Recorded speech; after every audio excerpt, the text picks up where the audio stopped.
Yeah. I love my HBCU. And boy, I love it, love it. I love it, love it. I love my HBCU. And man, I hope my team they won one. Yeah. I hope my team they won one. Yeah. Man, I hope my team they won one. I hope my team they won one. Yeah. I tune into the HBCU Sports Lab to see if my team won or lost. If they lost, I'm quiet as a mouse. But if they won, keep tab. I'ma do the dab, yeah. Dr. Cavil, he know what he be talking about. Mike and Charles, they know what they be talking about. They compress the analytic data with this hip hop. If you know them like I know them, they gon' tell you if your team, if they won or lost, and who the ball. So listen to Professor, yes sir, and pay attention, cause he gon' teach a lesson. Welcome. This is Dr. Cavil's Inside the HBCU Sports Lab. Welcome to episode 476 of Inside the HBCU Sports Lab radio show and podcast. The show is covering the HBCU sporting diaspora, all things HBCU sports. For institutions large and small, from the NEIA to the NCAA, we share insights and information on the HBCU sports culture, HBCU athletic aesthetics, to facilitate the story of HBCU athletic programs and the business of HBCU sports. I'm your host, Dr. Kenyatta Cavil, along with my co-host, Mike Washington, Charles Bishop. Yes, Mike Washington is out on assignment, but we have none other than A.D. Drew. We're filming from our home studios and Signal Live, KCOH 1230 AM studios with the Texas Radio Hall of Famer, multi-Hall of Famer, Ralph Cooper, in the beautiful home of Texas Southern University from Houston, Texas. I hope both of you gentlemen are dry, because I heard that weather got rough yesterday and a lot of rain, and then today it decides to drop in temperatures, so I hope you're also warm. With that being said, Charles, how you doing? Doing well, Doc. Doing well. I want to send a shout out to my father-in-law catching us tonight, Will Jenkins out of Jackson. So I want to say hello, Dad. How you doing over there? As well as my family back in Jackson, my brother-in-law, sister-in-law. Hello, yes, indeed. Jenkins. So definitely want to send shouts out over there. But, I got my eyes on Josh Sims out there on the golf course. Yeah, let Josh know. Josh Sims, man. He getting up there, think he get a little fly. Hey, I see up young pups. I'm going to have to tell the young pups, slow down. Slow down. With that being said, today's episode of Inside the HBCU Sports Lab is sponsored by THG Agency. THG Agency is a company that provides sporting and educational consulting and data analytics. That being said, A.D. Drew, how you doing today? First of all, thoughts and prayers go out to all those primarily in our viewing area looking at the numbers, because if you're in the Southeast over the last 24 hours, you have felt the wrath of global warming yesterday into today, depending on your location. Charles, let me get some of that some of them greens. I'm terrible off the tees, decent mid range, but I can two putt with the best of them, my brother. I can two putt for you. I was out there working on chipping and putting today. So. Yeah. I can do that mid range and everything. But hey, and Dr. Cavil, at some point in time, I want to have a funeral on this show as we start off the new year. I'll get to that a little bit later. Oh, that's gonna be fascinating. How about that lead?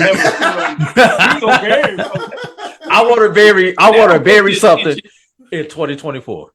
Uh-oh. I thought I left it in 2023.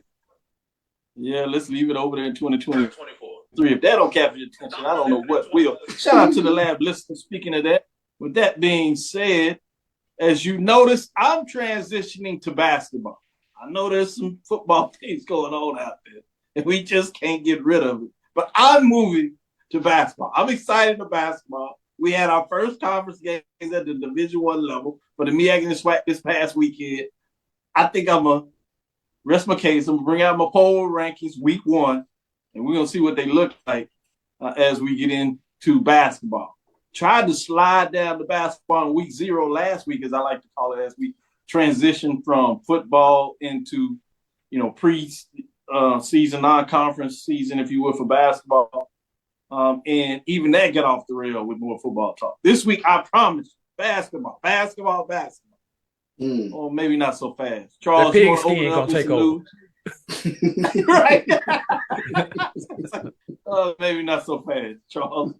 Not so fast. There's always some news going on with that other sport that happens in the fall. So we got news to get to with it. No doubt about it. Go ahead. What direction you want to go with? What's news on your mind? Well, actually, this is breaking news this afternoon. This comes to us from HBCU Sports. But the Southern Heritage Classic, they will be staying in Memphis for the next 20 years. Southern Heritage Classic has solidified its home base for the foreseeable future on Tuesday. Summit Management Corporation in the city of Memphis announced a deal was reached to keep the Southern Heritage Classic in Memphis through the 2032 season. This was reported by Memphis TV Action News 5. And this is a quote: "I am thankful to the city of Memphis for their support. We appreciate their diligence in ensuring the Southern Heritage Classic will continue to be held at the Simmons Bank Liberty Stadium." And that is a quote from Fred Jones, who is, of course, the founder of the Southern Heritage Classic. Football talk. Of course. You better believe it. I told y'all, I tried. What's fascinating is obviously Pine Bluff and Tennessee State, as Pine Bluff signed a 2-year contract, so this will be going in their second year. That extends everything. So the interest for a lot of folks will want to know, one, whether Tennessee State is going to remain in the Classic, and will Pine Bluff be their competition, or will there be somebody else, since there's an extension to the Southern Heritage Classic in itself. That's probably the next iteration of what people want to hear. But with that being said, AD Drew, what direction are you going in? Let's go general. It's going to include a little bit of football in this general one, but we'll go with a general one.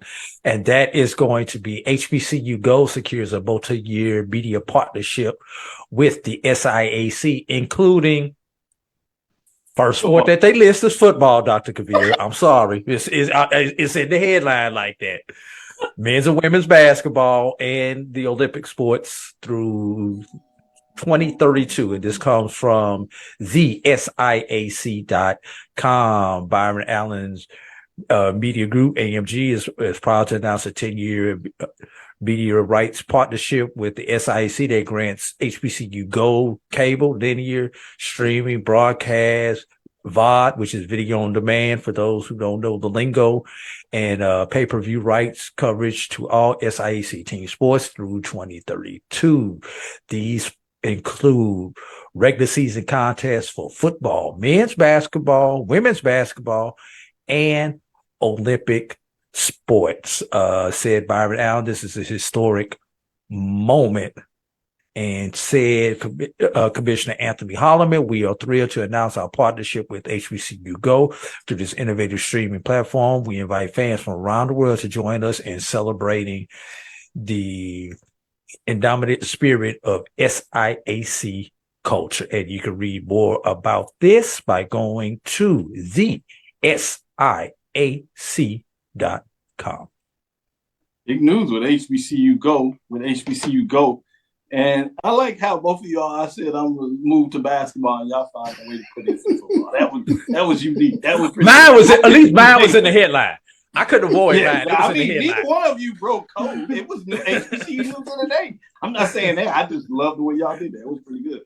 With that being said, I would be less than I would want to be if I did not honor our producer, Roy G-Boom Holly, that does a lot of work in the background for the members. Charles' father, speaking of dads, as he shouted out to Wendy Bishop and his dad, but members of Phi Beta Sigma for their Founders Day. Shout out to them. No doubt. In terms of Happy Founders Day to the men, as I like to tease them, the blue and white, those Smurfs out there, Smurf colors. I like to give them a hard time.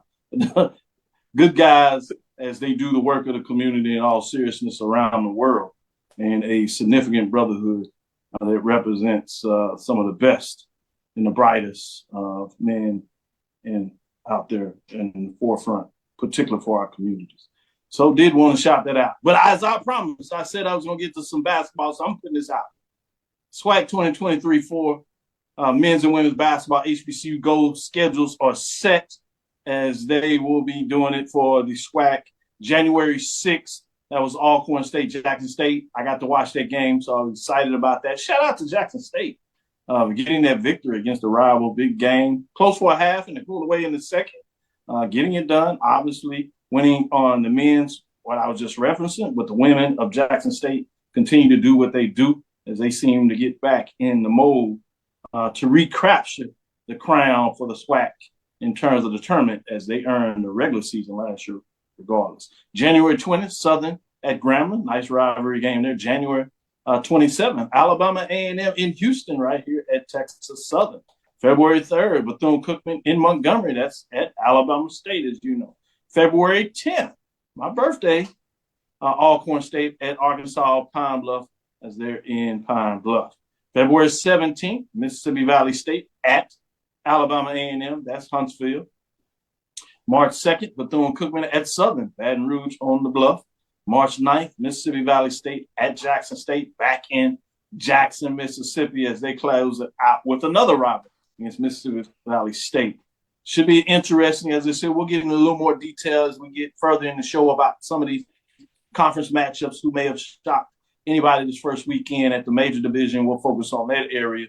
Give you some updates on the mid-majors on Thursday. But with that being said, as we get ready to get into the next iteration of the talk, before we turn the page, I would be remiss, since I'm not going to put this on you so you think I'm picking on you.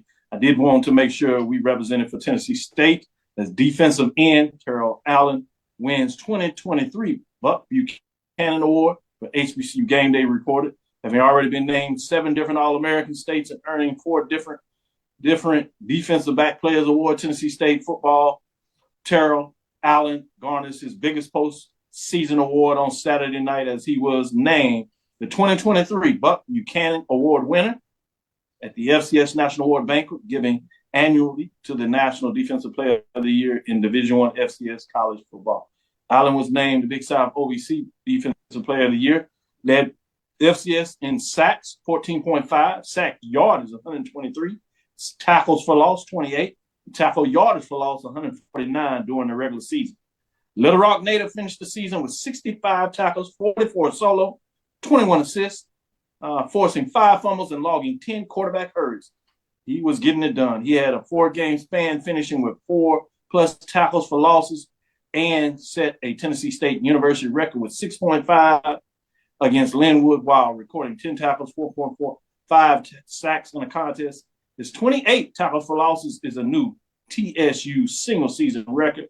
Second-year Tiger has played 21 games for TSU after transferring in from Austin Peay. Allen has recorded 101 tackles, 40 tackles for losses, 19 sacks as a member of Eddie George's team. He has 152 career stops, 62 tackles for losses, and 24 sacks. Big deal, big deal. Thought it was fascinating when you think about the last 3 of the 4 years.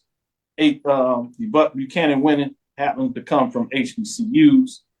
So that's big time. 2 out of the SWAC, and now 1 out of the OVC for 2023. Congratulations to Terrell Allen. With that, let's take our first break. We'll come back on the other side, get into a little bit of the women's top 5 basketball rankings and see what these gentlemen think about these rankings after week number 1. Let's see if we have anybody new at the top. If you've been following a little bit of basketball, you know what Norfolk State has been doing. Do they hold on to number 1 after conference play? We shall see. Stick with us. Be right back after this first break. It's never too early to plant the seed, to share the tradition, and instill a sense of pride in your HBCU with your little ones.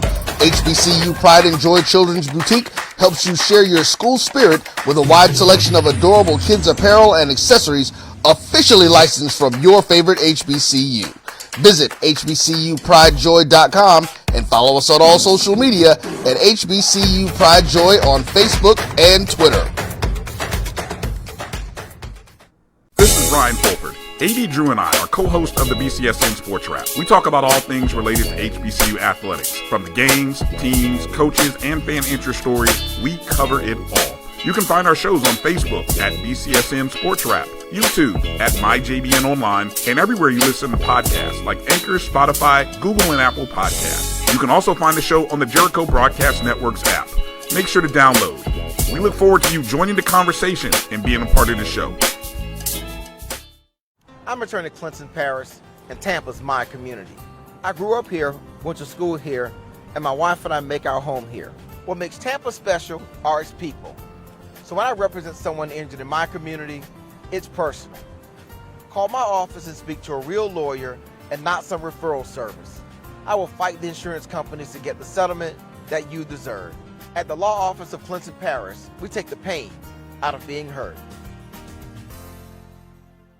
Since 2002, Empowerment Resources, Inc., a nonprofit organization, has empowered more than 1,500 youth and adults in Duval and surrounding counties through its programs Journey into Womanhood, Girls Mentoring, Life Skills for Teens, and Parenting Education Coaching. To get involved with programs, volunteer, or donate, visit www.empowermentresourcesinc.org. Follow us on social media, facebook.com/empowerment.resources and instagram.com/empowermentjax. Compress the analytic data with your hip hop. If you know them like I know them, they gon' tell you if your team, if they wanna lose, and who the ball. So listen to Professor, yes sir, and pay attention, cause he gon' teach a lesson. This is Dr. Bill inside the HBCU Sports Lab. Let's get into the mid-major division women's basketball poll rankings. Number one, this is after a full slate of conference games this past week and Saturday and Monday contests. I'm fascinated to see what's going on. Let's look at teams that dropped out when we look at the women's division of what's taking place. I think that's on the men's side. Let's get into the women's in terms of those rankings, in terms of what that looks like. As we're getting those updates to be shown in terms of women's versus men's, in terms of the women's dropping out, let me start there. You have Maryland Eastern Shore dropping out this week. The Hawks came in pretty well in terms of what they did in non-conference, but they took two tough conference losses this week as they were 7-9, 0-2, as well as Grambling State Tigers fall to 7-6 as they split this weekend, including a home tough loss to Texas Southern. That probably shocked a lot of people in terms of the final score in that contest, as Texas Southern controlled a lot of that game and was able to hold on to the end of it. But receiving votes this week in terms of what that looks like moving forward is fascinating when you see those teams that are trying to get it done. Alabama State Hornets is 7-8, 2-0. Bethune-Cookman 6-1 as they are rolling. Get a big win over their rival FAMU. The Lady Rattlers over there could not get it done as they were on the road. Bethune-Cookman gets it done and holds home court. Let's get into the top five as some programs are rolling there. We're going to start out with number 5. That is UAPB.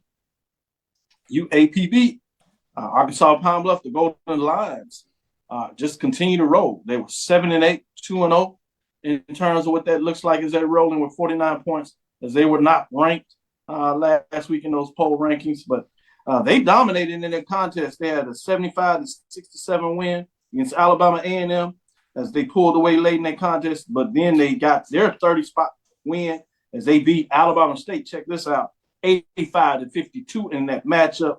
Moving on to number 4, Jackson State Tigers. They only played the one game. They played the rival in Alcorn State.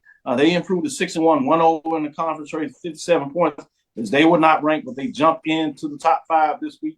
At number 3, North Carolina A&T State, the Aggies, 7-6. They split over the last weekend in terms of their contest, getting one conference victory, but also having a loss, 61 points. So they fall a spot. Previous rank 2, they fall to number 3. Bringing us to number 2, Bethune-Cookman Wildcats. The ladies there improved to 10-4, 1-0 in the conference. Talked about what they're getting done. They are rolling as they have 73 points. They move up one spot in week number 1.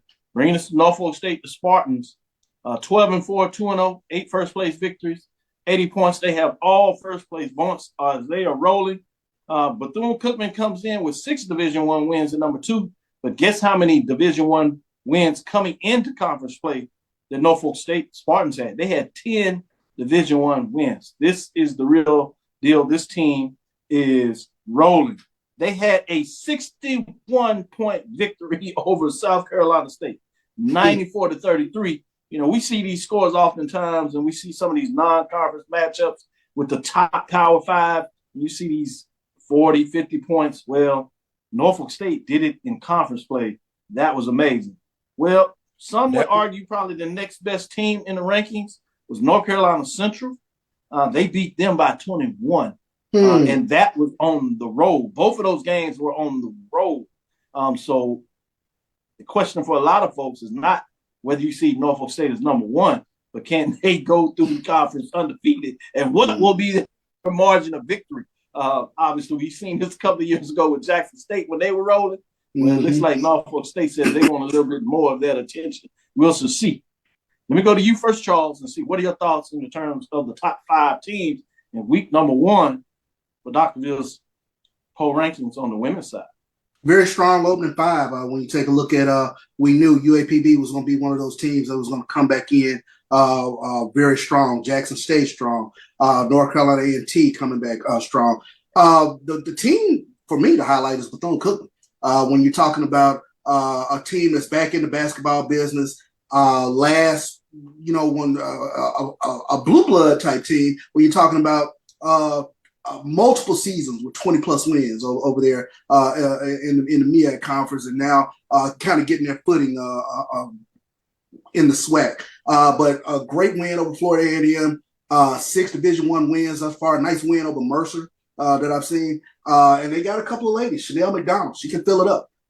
Great job this past weekend against Florida A&M, 20 points in that game. Got a couple of Chanel McDonald and Chanel Wilson, double-digit score. Then they got a couple of Kaylas coming off the bench, Kayla White and Kayla Clark, who also had big games against Florida A&M. So keep an eye out for this Bethune-Cookman Wildcat team.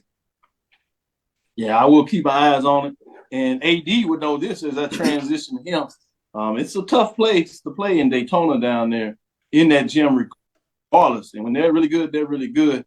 Well, many other SWAC coaches and players are starting to figure that out. That is not necessarily the place that you want to go when you're trying to get a victory, particularly when they're rolling. And it looks like this year, 2023, 2024, that is exactly what the Wildcats are doing. We shall see with some big-time matchups coming. Jackson State, Pine Bluff. We'll see what that looks like. We'll keep your eyes on those particular games. With that being said, AD Drew, what do you think about the top 5 in week number 1 on the winning side?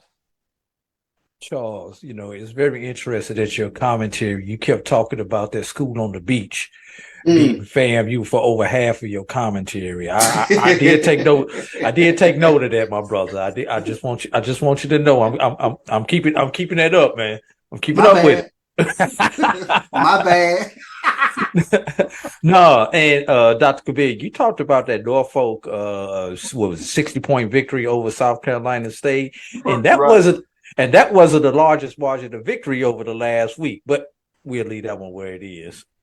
Oh wow, that is true. You're right. I believe you right. Yeah, that wasn't even half of that other margin of victory. Anyway, shout out to Norfolk State though. 10 wins, 9 conference, all of them Division I, 10 Division I victories. What I find intriguing about the poll this year, Dr. Cavil, especially on the women's side, it's January, and you don't have a bunch of teams upside down in your top 5. Yeah, like we have seen for so many years, where teams are coming in 3-10 and things and stuff like that, 4-8, 4-9. I mean, you've got teams. You had a team that actually came in with double digits in the non-conference. Another team that quickly went and got that double digit. You got a couple of other teams knocking on the door above 500. So this is I don't know if this is a shifting of basketball philosophy, be it that they're putting in the resources into basketball, or is this part of the NIL transfer portal? I mean, it's too early to figure out, but whatever it is, I like the trend that has started this year. Great points. And to illustrate that even more, I talked about Norfolk State, the Spartans having 10 D1 wins coming in, and Wildcats of Bethune-Cookman having 6. But North Carolina A&M State, the Aggies had 4 D1 wins. Jackson State Tigers, top 5 program, had 2 D1 wins. Golden Lions had 3 D1 wins coming in. And even those teams, top 2 teams on the outside, Southern had 2 D1 wins. Grambling had 3 Division I wins. So big time games, Alabama A&M, 4 Division I wins, a team that has not receiving votes, but further down that I did not illustrate. But just, we talked about Maryland Eastern Shore dropping out, but they came in 500 with 5 D1 wins, and they take 2 conference losses that let you know you're absolutely right. You're seeing teams be able to schedule better, the talent that's coming in, better coaching as well, that's able to get some of those non-conference wins and coming in a much better shape in terms of conference play, which is fascinating. So I really like what you pointed out there with that, Drew. Charles kind of put this out there, talking a little bit of surprise with Bethune-Cookman. But in terms of those teams, whether it's the top 5 ranking or other teams, any surprise that you saw coming out of this first week in terms of the rankings to you? For me, I'll talk about maybe not a surprise, because I think the top 5, those were teams who I pretty much thought would be there. But Bethune, didn't know quite if this was their year, but knowing that Bethune tradition, being on the wrong end of the Bethune tradition, it does not shock me that they have gotten back into the basketball business up over there on the beach instead of playing beach volleyball. I'll tell you what, the one thing that is a little shocking to me is Southern being so far upside down right now. Now, I haven't took a deep dive into their schedule to know if there were a lot of check games that they played, or if they, of those 9 losses, how many of those were competitive. Like I said, I haven't taken a deep dive into it, but they did get 2. They did get 2 conference victories. So yeah, all that stuff that was going on outside in December and November and everything, it looks like early has prepared them to have at least initial success in the Southwestern Athletic Conference. Good stuff. And I'll bring it back to Charles. Just any final thoughts in terms of what stood out to you in terms of those top 5s? Anything that surprised you outside of Bethune-Cookman that you kind of mentioned with your lead in breaking it down?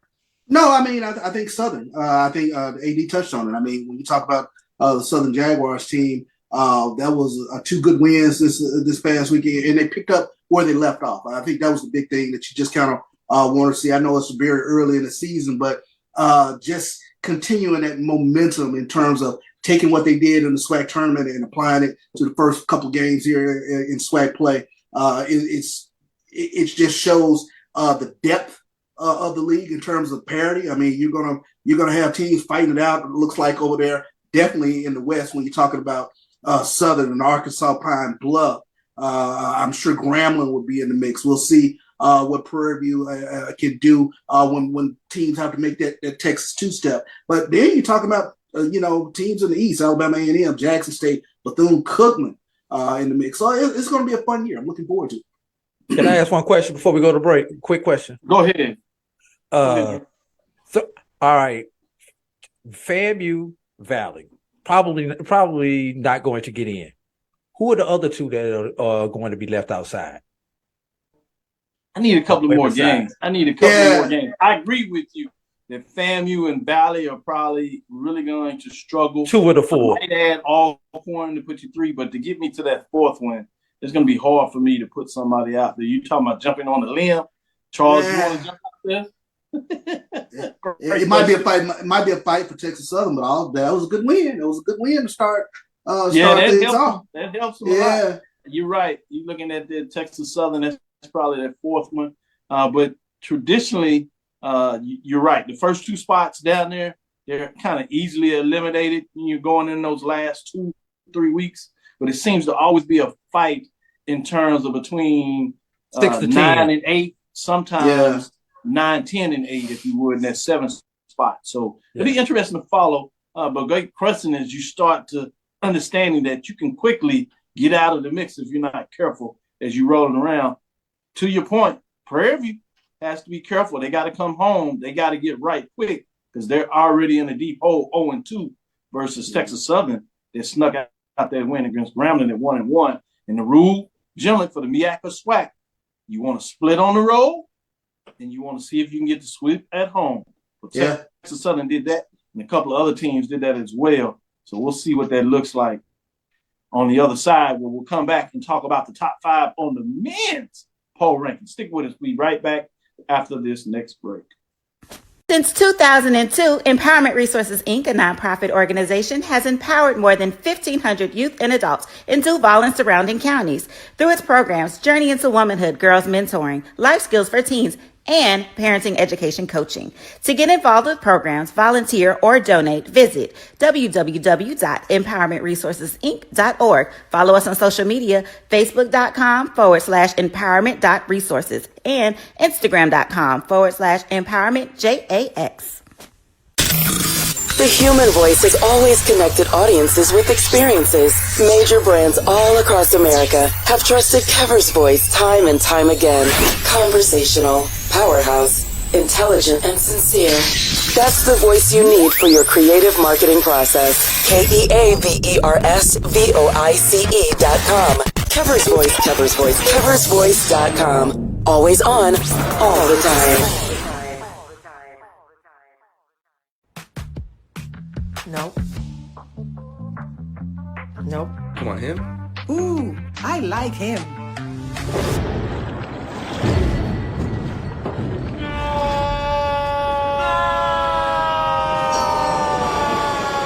Quick, the quicker picker-upper. Bounty picks up messes quicker, and each sheet is 2 times more absorbent, so you can use less. He's an 8. He's a 9. Bounty, the quicker picker-upper. From novice to aficionado, find yourself here. High quality cigars plus personal customer service. Slow Burn is Waco's only mobile cigar lounge, featuring a meticulous, curated collection of premium cigars. Visit our website, www.slowburnwaco.com. That's www.slowburnwaco.com. Press the analytic data with your hip hop. If you know them like I know them, they gon' tell you if your team, if they want a law, and who the ball. So listen to Professor, yes sir, and pay attention, cause he gon' teach a lesson. This is Dr. Bills inside the HBCU Sports Lab with Mike Washington, Charles Bishop. Mike Washington's out on assignment. We have none other than AD Drew. We're going to get into the men's top 5 poll rankings this week. We do have one team dropping out, which means we have somebody jumping into the top 5. We'll see what that looks like. And dropping out was Tennessee State Tigers as they fall to 8-9, 1-3. They had 2 tough conference losses as they started off conference play actually last week and split at home to go on the road, and they take 2 L's.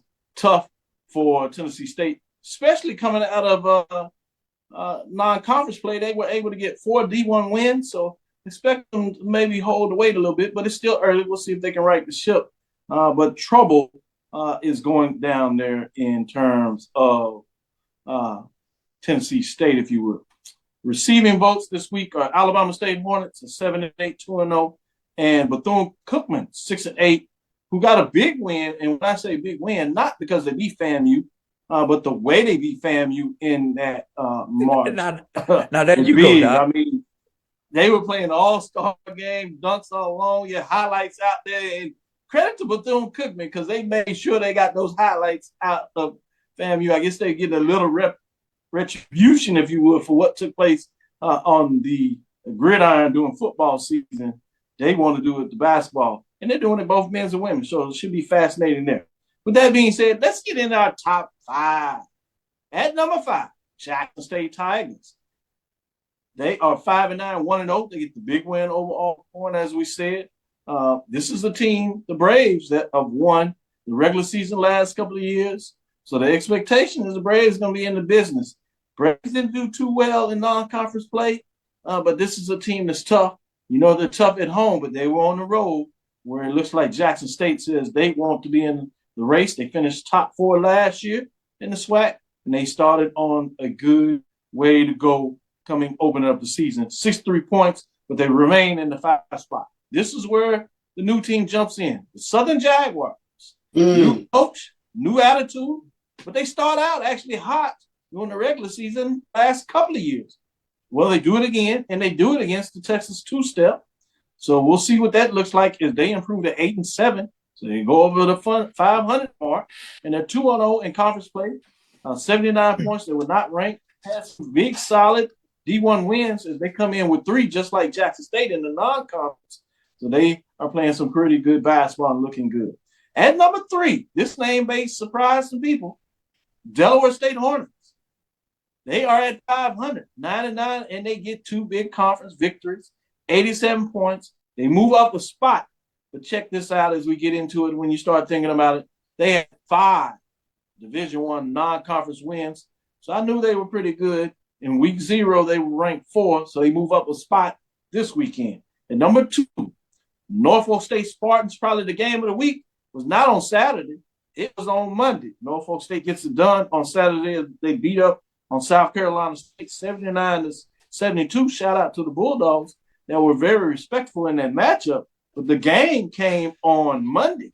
Well, they were in the Ducal State Center over there in the basketball arena in North Carolina Central. Got it done. Close contest. Went down to the wire. But Central gets it done 60-58. Big time matchup. As we went down the stretch, we had that legendary game last year, conference tournament, where it looks like these are cream of the crop, at least early on in the MEAC, but they get it done. 10-7, 2-0 in terms of Norfolk State. Number 1, North Carolina Central, 10-7, 2-0. They get the big victory, 6th first place. Boats, 105 points. They move up to number 1. They are the new number 1 when you look at North Carolina Central. The Eagles, looking good, flying high. Newton is back in the basketball business. He has some young talent out there, guards, and they play hard.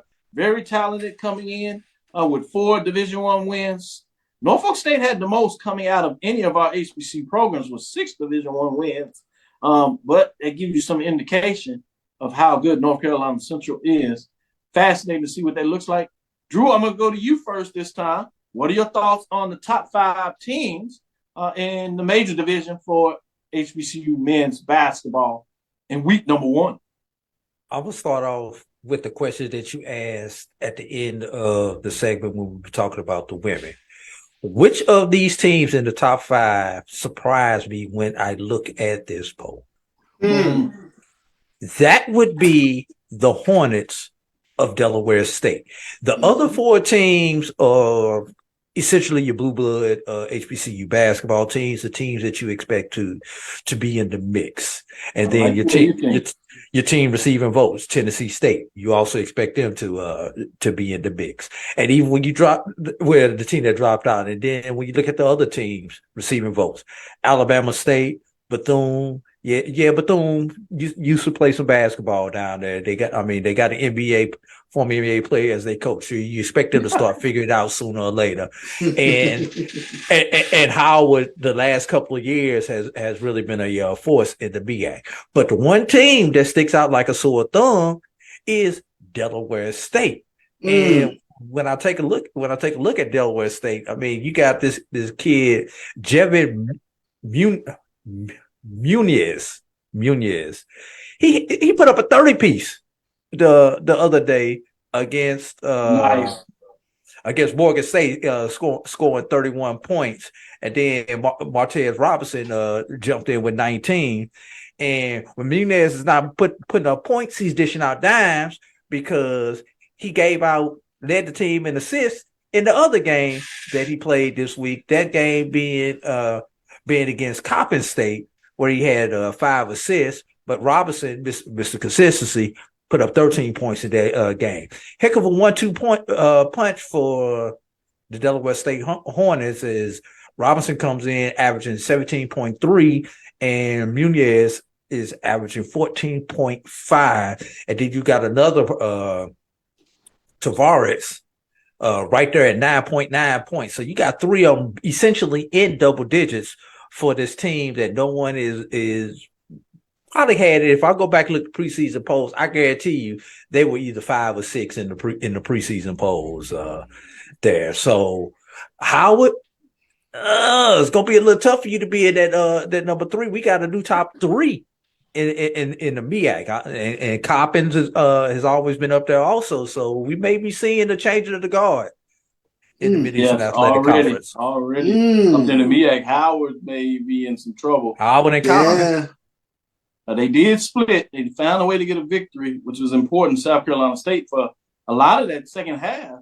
South Carolina State Bulldogs were giving the business to Howard. They found a way to scrub out a win late, get it done, overtime and everything, but forced the tie and then take it and get the win in overtime. But they were looking on the ropes. So credit to them to find a way to scratch it out on the road, but it's fascinating to see what that looks like. And thank you, Reggie, for not going ahead and putting up that 100. You very well could have put that 100 on us over there on the beach. And we appreciate y'all not breaking the clock on us. Oh man, they were doing the business. Charles, what are your thoughts? I gotta agree with AD. I think Delaware State is a team that jumps out. I gotta go to their roster, see how many guys they got from Philly on their team. And to see where how about New York? Talent coming. Yeah, or New York, either or. But like you said, probably both. I know. Is Delaware State going to be that team to kind of usurp Howard this year? So that'll be very interesting to watch. You got the Blue Bloods up there at the top, North Carolina Central and Norfolk State. Great win for North Carolina Central in terms of holding serve at the House of McClendon last night. So great job with that big win over Norfolk State. A lot of excitement around the Jackson State basketball team. Doc, you saw what they did in Las Vegas. Great representation of themselves out there. But they a great win over Alcorn. If you remember last year, Alcorn started off the SWAC season beating Jackson State at home. So that was a big retribution win for Jackson State over Alcorn. And we know Alcorn will be right there in the mix at some point with regard to Coach Bussey. But Southern, huge weekend with them beating Texas Southern and Prairie View. Big thing that sticks out for me is Southern's defense in the second half. You take a look at the game against Texas Southern. Texas Southern only 20% shooting in the second half of that game, only 51 points. And the same sort of dynamic with regards to Prairie View held them to only 32% field goal percentage in the second half of that game, and they walked away winning handily in that game. But holding Texas Southern and Prairie View to 51 and 58 points respectively, that's a big weekend. It tells me a little bit about their defense. They threw a lot of bodies out at Texas Southern and Prairie View. I believe they played 13 players in both of those games. Good stuff. Before we go into this next break, I wanted to bring this up and get both of your thoughts, and I'll stick with you, Charles, and get your thoughts on this first. While in the women's side, we saw some of those lopsided scores, particularly for Norfolk State. Pine Bluff got one in there. Outside of that, Central beating up on Howard 73-54 in that opening game on Saturday. Listen to some of these scores out of the MEAC.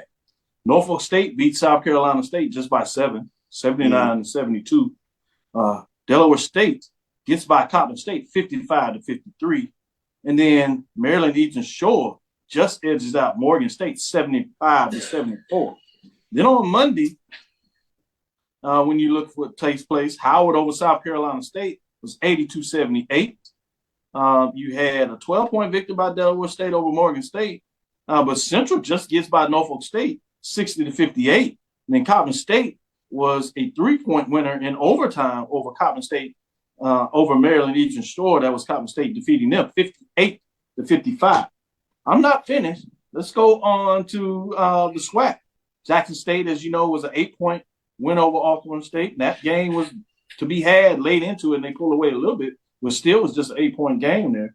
You had Bethune-Cookman, as we said, 98, where they did everything they could not to score 100 in that matchup, and that was 98-86. But you had Grambling just gets by Prairie View 69-63, 7-point victory with Southern over Texas Southern 58-51. But Alabama A&M and Arkansas Pine Bluff 63-62. You had Alabama State over Valley by 3 points, 54-51. So you're having some entertaining close matchup in terms of what's taking place. So that's fascinating to me when you talk about conference play and how this season may be pretty testy. You had Southern pretty solid over Prairie View 79-58, but you get back into these contests, Texas Southern just gets by Grambling. It was on the road, 54-52. And you have an 8-point victory by Alabama A&M over Valley, 78-70. 11-point win by Alabama State over Arkansas Pine Bluff, 83-72. So you see some of these close scores, a lot more in the MEAC, fascinating over this series. So these are some things that I've watched over the years. So I'm kind of fascinated to see not only who's getting wins and victories, but what is the performance in terms of the matchups, particularly when they're on the road. What does that look like? And it gives you some early indication of who's playing really well and who's able to tough out some of those tough victories, whether at home or on the road. I'm always curious about the toughness mentality of a team that's being able to get a very tough victory, particularly when it's on the road. So I did want to kind of bring that to y'all's attention. Any quick thoughts that you want to share on that, Charles? Yeah, a couple things, like you mentioned, are the close scores, are they a precursor to what this basketball season is going to look like in regards to some of these HBCU teams? But, another little thing that I take a look at is the floor generals, especially, how they're playing during the course of the season and those guys going into the tournament. Chase Adams with Jackson State. Almost had a triple-double this past weekend against Alcorn, 14-8-8. But we've seen how guys like P.J. Henry can elevate a team, especially once you get in tournament play. So I'm keeping an eye on those field generals, if you will, or those playmakers that really can set up a team, whether they get in foul trouble or whether they're out there on the court, they really help the team go. Man, shout out to Deshaun Dyson, SWAC Men's Basketball Player of the Week, 30 points per game, 5 assists per game, getting it done. To your point, Charles, as you get it in there. Eddie Drew, any points that you wanted to discuss in regards to the closeness of some of those games and how competitive they are to eke out some of those victories, and what does it tell you as you start looking at the rest of the season as it's very early? It tells me there's a lot of familiarity amongst these teams. Unlike football, there were very few coaching changes along the basketball circuits this year. So we had the continuity with philosophy. Obviously, players turn over between these programs, but the coaches and the coaching philosophies are primarily the same. So these coaches have films. They know these tendencies. And by the way, Charles, I did pull up that Delaware State roster.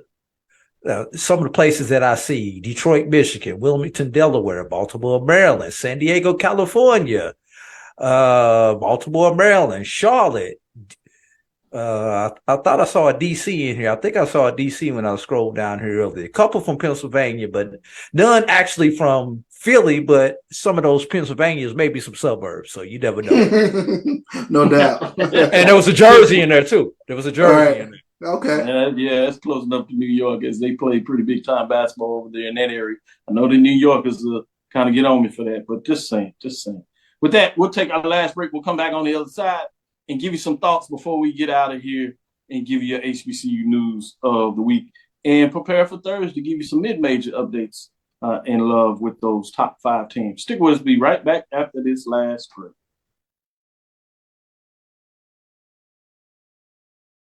Back. It's time for the 2024 Urban NerdCon.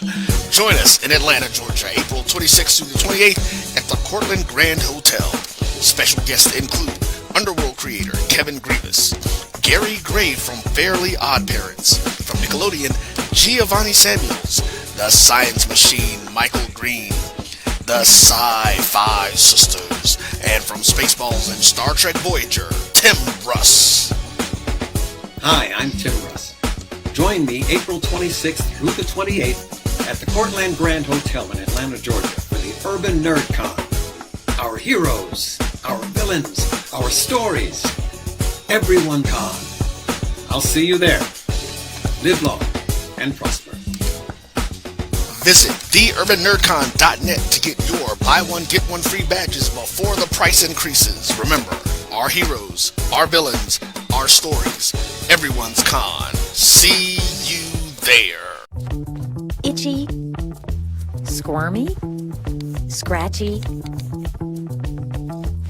family not getting clean? Get Charmin Ultra Strong. Go get 'em. It just cleans better. With a diamond weave texture, your family can use less while still getting clean. Goodbye, itchy squirm. Hello, cream bottom. We all go. Why not enjoy the go with Charmin? At Hampton Law, our primary goal is to provide non-traditional yet effective solutions and redefine the approach to client legal concerns. As your trusted legal advisor, we believe in sophisticated, personalized services that eliminate the confusion and complexity sometimes associated with legal matters. Our high standard for client care and concern, coupled with our extensive legal knowledge and skills, make Hampton Law a resource focused on the protection of the client's interest and overall goals. We value our clients and truly enjoy working with them. Visit thamptonlaw.com to conveniently schedule an appointment online. Tamika Hampton Esquire, 1631 Rock Springs Road, Suite 336, Apopka, Florida, 407-494-1471. thamptonlaw.com. Nope. Nope. Come on, him. Ooh, I like him.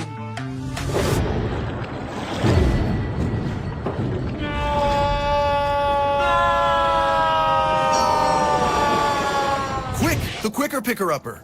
Bounty picks up messes quicker, and each sheet is 2 times more absorbent, so you can use less. He's an 8. He's a 9. Bounty, the quicker picker-upper. From novice to aficionado, find yourself here. High quality cigars plus personal customer service. Slow Burn is Waco's only mobile cigar lounge, featuring a meticulous, curated collection of premium cigars. Visit our website, www.slowburnwaco.com. That's www.slowburnwaco.com. When it comes to press the analytic data with your hip hop, if you know them like I know them, they gon' tell you if your team, if they wanna loud, and who the ball. So listen to Professor, yes sir, and pay attention, cause he gon' teach a lesson. This is Dr. Ville with A.D. Drew and Charles Bishop, getting into our last segment. Let's get into some of these major games of the week, particular on the SWAC and MEAC side. You can slide in if you have a big matchup you want to look at for some of our independents, men's or women's for that matter. But we got some bonus basketball, if you would, over this holiday weekend. We got some games that'll be scheduled for Thursday. We got Saturday, and we got some Monday, Martin Luther King Day games, if you would. So fascinating to see what that looks like on the schedule getting into it. So, Charles, what are some games, whether it's MEAC, SWAC, whatever direction you want to go, what's some games that you want people to keep their eyes on and why? Arkansas Pine Bluff women, they take on Prairie View on a Monday night. You know how I am about Monday nights in the SWAC when all fun stuff starts to happen. But Zay Green and that tough UAPB basketball team going down to the Baby Dome. We know how tough the Baby Dome can be to play, and students should start coming back in this weekend. So we'll see what home court advantage looks like. Good stuff. Early matchup for me is a Thursday game, and we get a little bonus point, particularly on the men's side. You get 2 undefeated teams, Jackson State, that is looking to be in the mix, but you're taking on an upstart, if you would, Alabama State. They got 2 conference wins, so they come in at 2-0. So that's one that kind of is intriguing to me in terms of what it looks like on the road. And usually you always get some good entertaining games between Jackson State and Alabama State, particularly when they're in Montgomery. So we'll see what that looks like, just to kind of tease that out. As well as Jackson then has to go to Alabama A&M on Saturday, and that's that new arena. It's always fascinating. Alabama A&M Bulldogs will be fascinating to see what they can get down there in terms of Coach Pettaway Bulldogs, as I like to call them, down in those parts. A.D. Drew, I'm going to come to you to get some of your thoughts. I know you want to give the mid-majors a little love as you're on here. So what programs that you have to look at I know we need to make sure we keep our eyes on Benedict as they continue their undefeated run, top 10 matchups. So I don't know if you're going to go in those directions, and hopefully I'm not still in the thunder, but I certainly wanted to show out a little bit and let you know that I do a little homework as well, because I know you really get it done. And also show some love over there at the NIA. Langston, they're rolling, number 2 in the country in terms of what they're getting done. Boy, I tell you, some good basketball, particularly on the men's side, mid-major division. But I know Drew will say keep your eyes on these as well. What other games you got on your calendar that we need to make sure that we are at least keeping one eye in that direction? Well, I'll start with Benedict since you wanted to start right there. They've got a matchup against Clark Atlanta. Clark Atlanta, one of the better teams in the SIAC this particular year. That game will be on Saturday. And Morehouse is normally that travel partner that you would go to. You go to Clark and then go right down the street to Morehouse. But Morehouse on Monday is playing Howard in DC. So that Benedict Morehouse game, who's another top team in the SIAC, will be at a later date and time in the SIAC. But that's probably the highlight of the games that you're going to have in the SIAC. Although Talladega has 2 interesting opponents that they're playing in the SIAC this week. They're playing Miles today. Miles, one of the top teams in the SIAC West, but they also play Lemoyne Owen. Lemoyne is a little bit down this year, so very interesting. And if you haven't paid attention to Talladega on the NAIA level, well, you need to start paying attention to Talladega. Just want to put that out there. Let's switch quickly over to the CIAA. Saturday, Winston-Salem, Johnson C. Smith. I was going there too. Yeah.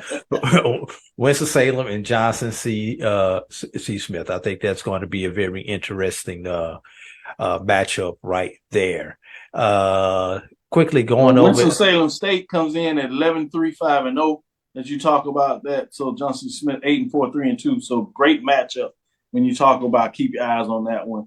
Winston-Salem State is trying to get that back-to-back. They sure are playing some good basketball in the CIAA. So good comments there. What else? Where else you going, AD Drew, in the CIAA? That was the only one I really wanted to highlight in the CIAA. GCAC plays their first of those 3-game pods that they tend to play this particular weekend. So kind of hard to find the GCAC schedule. You have to go to the NAIA website and navigate over to find the GCAC conference. A couple of ones on Saturday for Philander Smith and Wiley. And obviously, these games are men and women that I am that I'm talking about. So there's another interesting one, especially on the women's side. Dillard and Fisk on Friday will play each other. So I think that's going to be an interesting matchup there in the NAIA. And just want to take one quick look and see if we got anything interesting in Red Rivers Athletic Conference. Xavier has LSU Alexandria. Xavier's in the top 25 in NAIA, and then they host Louisiana Christian on Saturday. So those are some of the games that you want to keep your eye out on if you are a fan of the lower level of basketball. Yeah, we need to get that Talladega Xavier matchup. I don't know if Xavier is quite ready for Langston, but I wouldn't be mad at that one as well. We might have to wait to postseason play to get it. So I'll keep my eyes on it, to your point. With that being said, I know you wanted to leave some things in 2023. You wanted to bury them.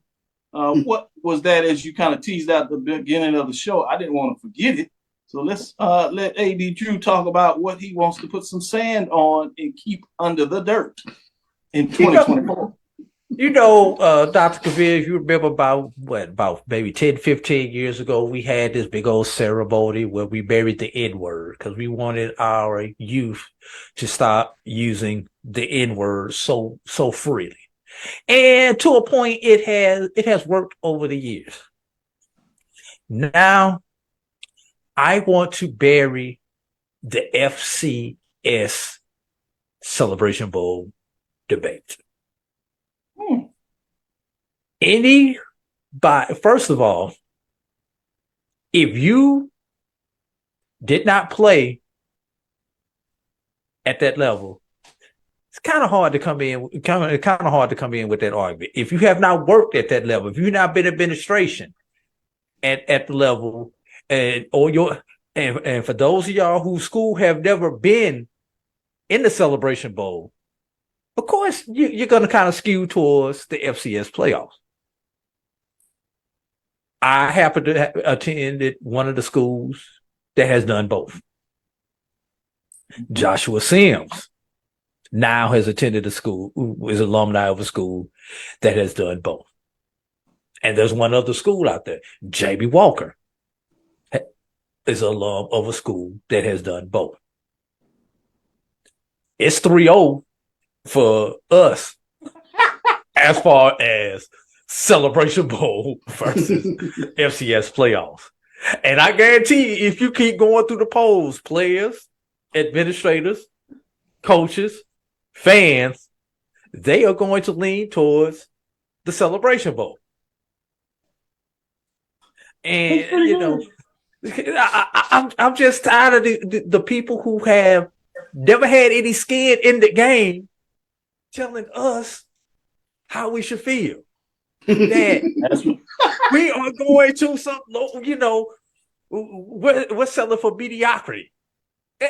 We're realists.